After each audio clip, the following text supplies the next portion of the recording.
Thanks, Keith. So I'm Rick Raczminski. I'm in the Faculty of Medicine and Dentistry at the University of Alberta. And it's my great pleasure tonight to introduce Professor Michael Doebeli from the Department of Zoology at the University of British Columbia. Professor Doebeli is a world-renowned mathematical evolutionary biologist whose theoretical and experimental research has generated a dramatic shift in our understanding of the evolution of biological diversity. Once viewed as theoretically impossible, maybe heresy, should I say, speciation in symmetry, that is, without geographic isolation, is now accepted as a plausible evolutionary process. Les travaux du professeur Doebeli ont transformé notre compréhension de l'évolution et de la biodiversité. He has also made fundamental contributions to a unified theory of the evolution of cooperation. Professor Doebeli.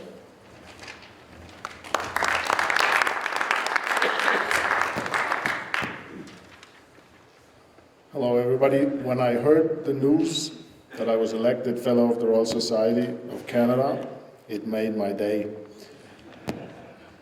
I am very happy to be part or member of the Academy, and thank you very much for electing me and for letting me present here.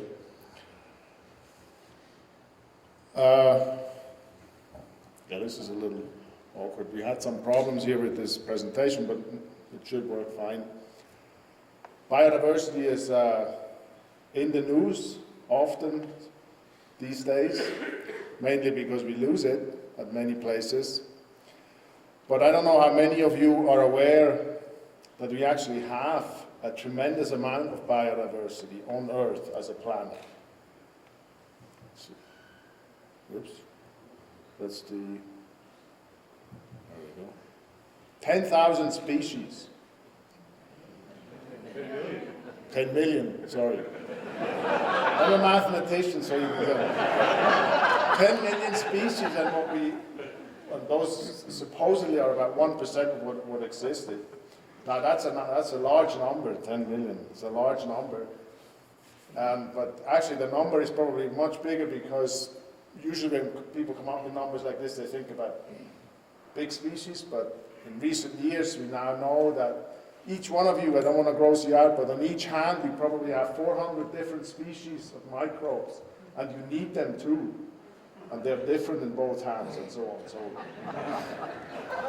now, what I always, to this day, found surprising about this fact, that there is so much diversity, is that it all comes, from one ancestor. It has to, because that's just a logical conclusion. We don't know that ancestor. It's called LUCA, last universal common ancestor. 600 million years ago, maybe 3 billion years ago, there was some gene pool from which everything sprouted. And what that implies is that there must have been a lot of diversification as a process going on. It's a long time, but there has to have been a lot of diversification. And indeed, this is one of the core problems in evolutionary biology. Of course, you've heard of Charles Darwin, where this was a core problem, the evolution of new species. So how do we, just without going into any details, what do we mean by species? Well, basically what people did for a long time, these days it's changing a little bit because of genomics, but what people did for a long time is you go out and measure things, how big they are, what color they have, how many gills they have, what different properties, and then make a histogram, and you come up with something like this. So you make a histogram of everything you see, and the different modes in the histogram, those are your species. And so essentially, in that sense, the problem of speciation is a problem of how do these modes come about? How do modes occur? And here's the classical explanation for this. Modes come about because you take an ancestral species, you take one mode, and you put it into different environments that are isolated, and leave them alone for a long time, and then in each of these environments, because they're different, this species evolves in a different direction and becomes something new, and if you go back after a long time, you have all these different modes. So that is the classical explanation, which is in a sense paradoxically un-Darwinian, because it requires a non-biological process in some sense. It requires geology. And in fact, so Lewontin is one of the big people in evolutionary biology. Levens is maybe not as big, but they're both very well-known evolutionary biologists. And that was about 30 years ago, and this quote is just to illustrate that that is the dogma, or was the dogma, because the quote says, natural selection cannot split things. It can move things in different directions, but it cannot split things. And that's what I've been working on, because, I should back up, but partly there are examples where it's hard to take that purely allopathic view, that purely geographical view of isolation and so on, because there are instances of very rapid speciation in a relatively short period of time without complete isolation. So these are cichlids in the African rift lakes. Now these lakes are very big. Nevertheless, many of these species co-occur in the same habitat. Of course, they don't use it in the same way, but they occur what is called sympatrically. So there's this lingering problem that maybe not everything is allopathic, and that's what I've been thinking about. And essentially what we need to explain is this pattern formation. So this is our ancestral species. How do we get something like this? So in mathematical terms, it's a question of pattern formation. This is the phenotype distribution. And I just want to, in a very schematic nutshell, I want to tell you how this happens. It's actually not that, in fact, it's easy to imagine, as you will see. So let's assume we have some food source, let's say different seeds of different sizes, and we have a phenotypic trait that prefers different kinds of foods. Then we can ask, okay, how does this trait evolve over time? So let's say the blue thing is our phenotype distribution right now. And the black thing is the food abundance. So how would you expect this phenotype distribution over time to change? Well, we would probably think it moves very slowly in this presentation to the middle, where there's the most food, and then it just stays there, because that's where the most food is. So obviously there's no diversification. It just goes to the best place where you can be. Now this is a slide that many years ago my daughter did for me when I explained to her what I'm doing. She was always asking me what I was doing. So even though I never worked with birds, it should illustrate what this illustrates. So that the seeds are the food source, and what is not captured in that previous picture is that different types of individuals have different strengths of interaction. So in this case, let's see. So the big birds eat big seeds, and the small birds eat small seeds, and the competition between these two is not as strong as competition between two birds like this and two birds like this. So the strength of competition depends on who I compete with. So this can be formally described by a strength of competition which depends, which depends on the difference in the phenotype. So if I eat the same food as my competitor, the strength of competition is highest.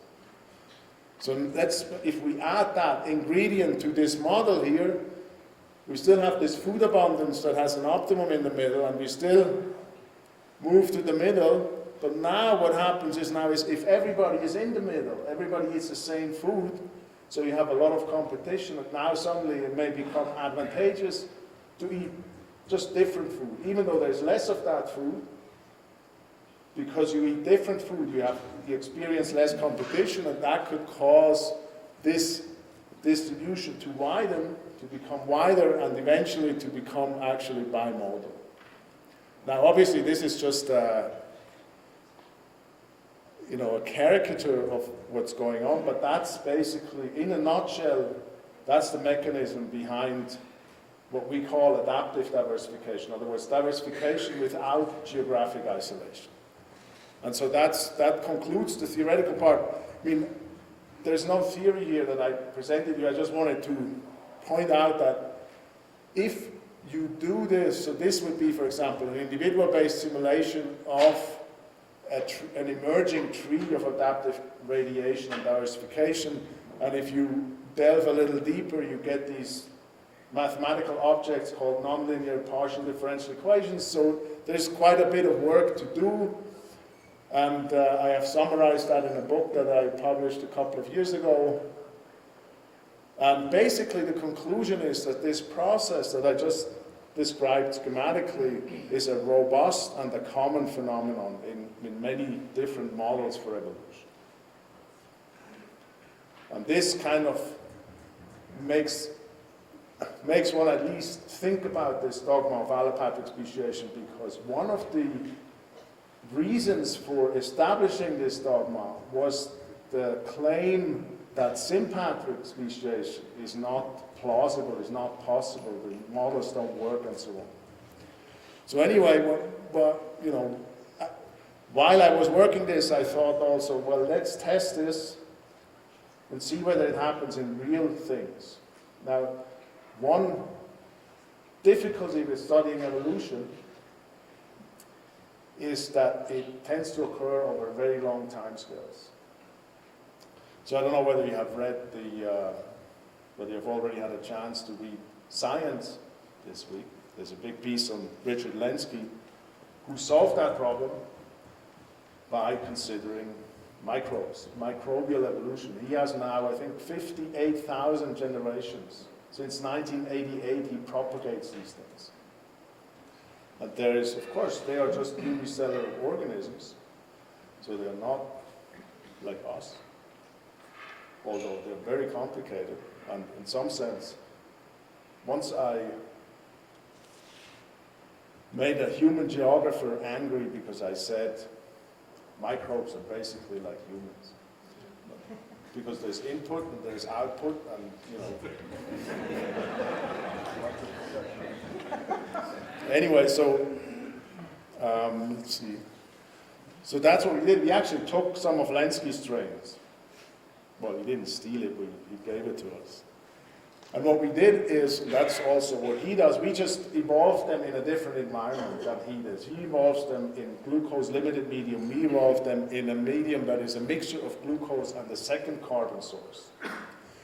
And by evolving them, what that means is, you have this mixture of carbon sources, you put a small amount of microbes in there, and you just let them grow until they ate all the resources.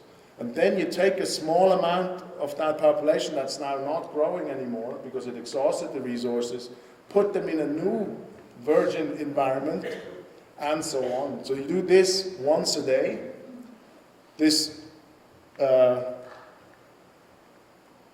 you take 1/100th, so to speak, from here to here. That means you get about 7 generations a day.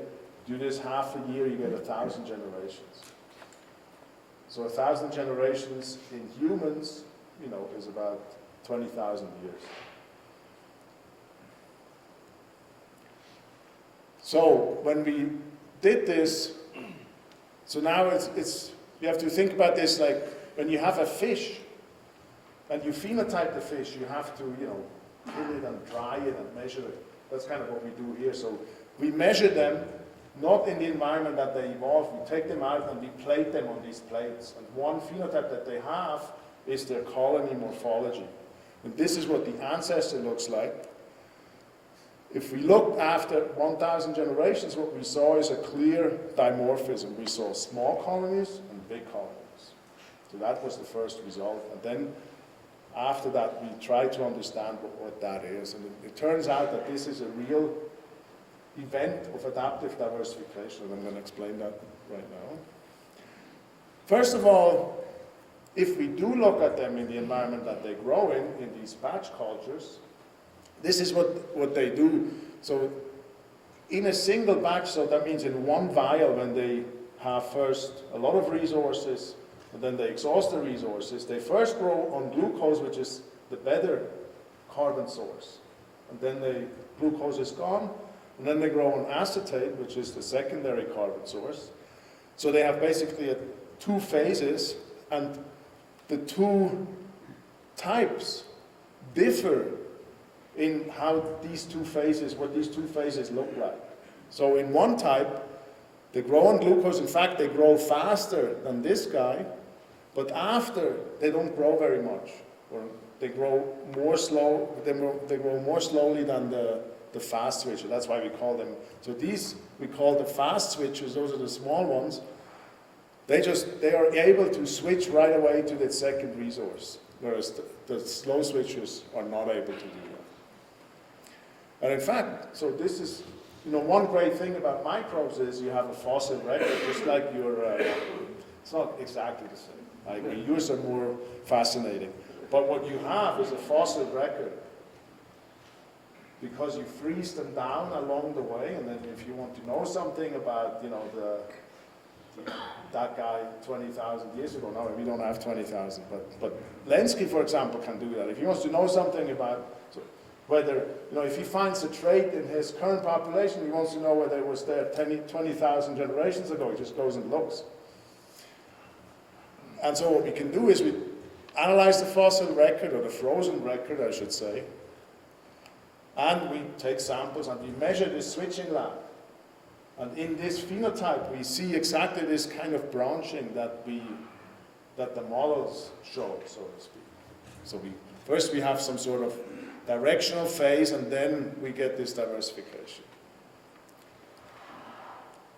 And so then this project evolved over about 10 years, so we tried to understand what's really going on. And as I said at the beginning, microbes are really complicated things. And of course, we know a lot of people spend their whole life studying microbes. And in particular, they have very complicated metabolic pathways. But because we gave them carbon sources to eat, we guessed, I guess we guessed it has to do something with the central carbohydrate metabolism of these things. And in fact, so what we think is going on is essentially, so you eat glucose, that gives you energy, and then you have waste products here at this point. Now you have two choices. Either you get rid of those waste products as fast as you can, so that you can get more glucose in, or you say, okay, I want to use those waste products at least a little more. That's a slower process, but you get more energy out of it. That's what's called a trade-off in evolutionary biology. You can do either get rid of that waste fast at the cost of, but you're losing energy, or you can get rid of it more slowly, but you get more energy out of it.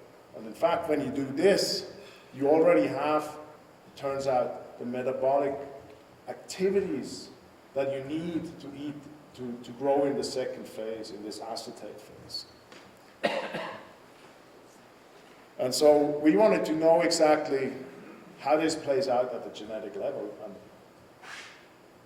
for a few years now, it's become possible to do that.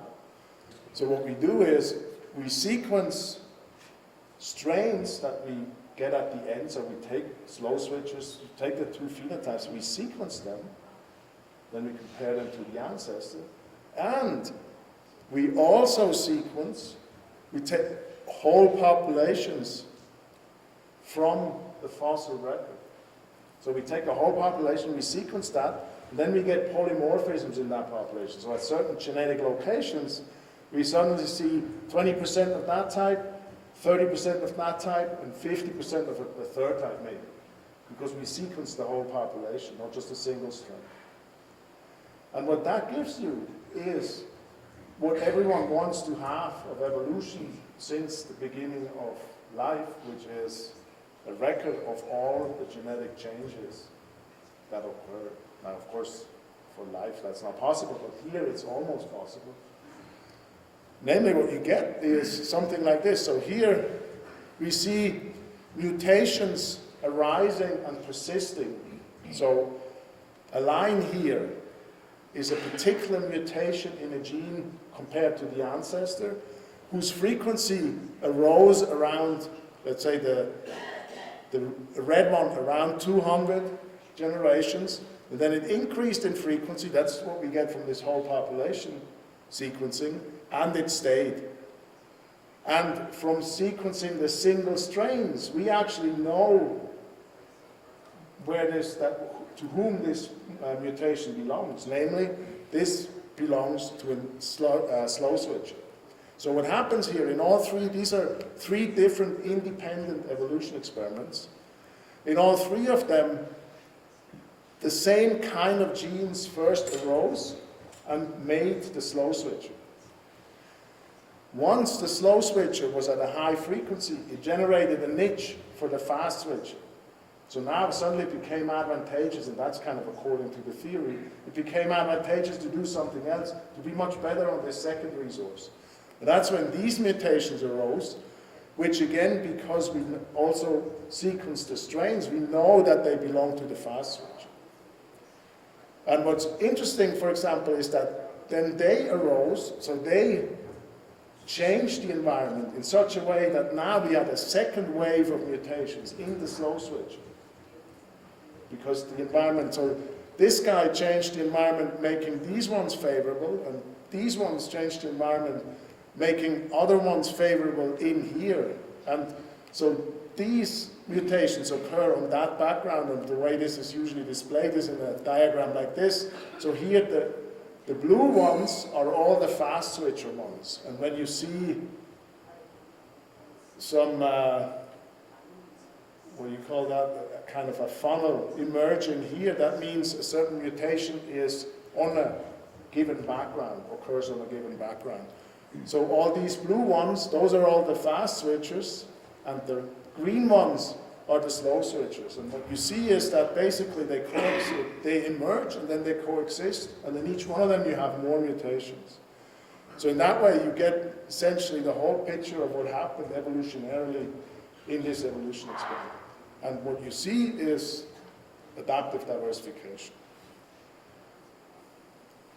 And yeah, I think I'm on time. Conclusion. So, in my mind, adaptive diversification is a plausible theoretical process. It requires, see, this allopathic speciation can be explained in like 2 sentences. Adaptive diversification requires a bit more refined argumentation and more complicated mathematical models, but why not do that? And then the second point was simply that we actually believe we have an example of this process in an actual experiment where, oops, well, thank you anyway, but where adaptive diversification occurred, it was caused, it was caused by competition for resources, so by basically partitioning those 2 resources. It occurred in all 3 replicates that we actually analyzed genetically, which means in evolutionary biology parlance, so to speak, it's a parallel process, and that points to some determinism. In other words, this is not just a fluke, it tends to happen, and it is consistent with that theory that we developed. Now, thank you very much.